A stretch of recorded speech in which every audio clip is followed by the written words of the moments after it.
Hi there. In this video, I'm going to show you how to use the screen reader that's built in native to the Edge browser. First, you need to open up Microsoft Edge, which is this browser right here.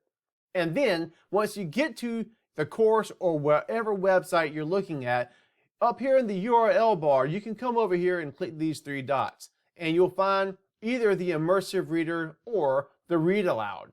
And for this one, I'm going to use the Read Aloud. If I click on this, it automatically begins reading the course.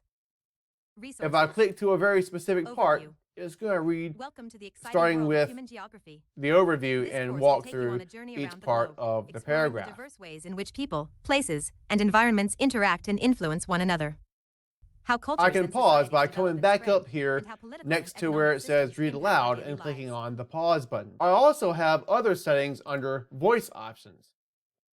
If I were to open up a PDF document in the browser, the Read Aloud feature still exists, but is found in a different place. Now, right here, I'm going to click on the Read Aloud, and once again, it's going to start at the top and work its way down.